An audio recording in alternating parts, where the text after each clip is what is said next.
জানি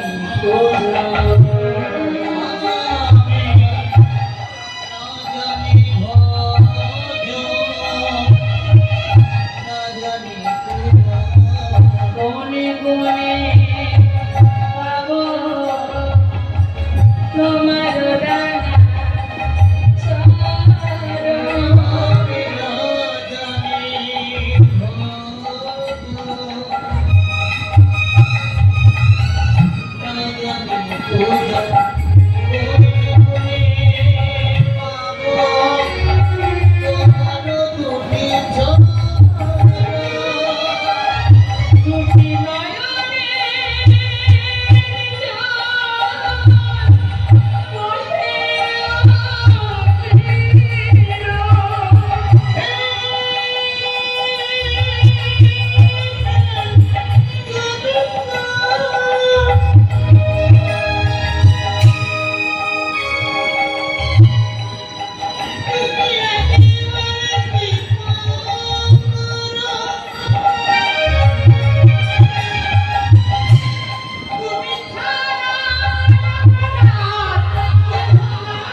যদি দৃঢ়তা প্রকাশ থাকে তোমার মধ্যে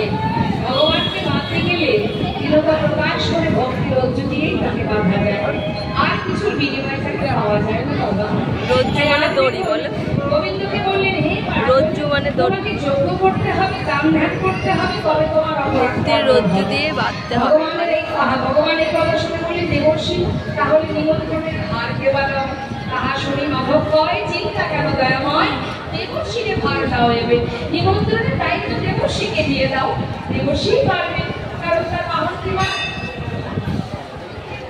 ঢেকি না বলে ঢেকি ছোট্ট একটা ঢেকি মানে সরু তো এই ঢেকিতে সব জায়গায় যেতে পারবে সবার বাড়ি বাড়ি যেতে পারবে সব জায়গায় যেতে পারবে ছোট ছোট গাড়ি হলেও চলে যেতে পারবে তা বলে ঢেকি আর ঢেকি যখন আছে দেবর্ষি এই ছোট গাড়িটা নিয়ে এসে সব জায়গায় নিমন্ত্রণ করে আসে সর্বমাত্র পাতাল সব জায়গায় নিমন্ত্রণের জন্য নিমন্ত্রণ পত্র লিখলেন গোবিন্দ বলরামকে দিয়ে বললেন দাদা দেখো তো ঠিকঠাক হলো কিনা বলরাম দেখে বললেন কানাই তুই সর্বমাত্র পাতাল সব জায়গায় নিমন্ত্রণ পত্র লিখলি কিন্তু বৃন্দাবনের পত্র কেন লিখলি দেখ বৃন্দাবনবাসী তোর জন্য কাঁদে আজও কাঁদছে তারা মা কাঁদছে তোর জন্য সকাল কাঁদছে তোর জন্য প্রথম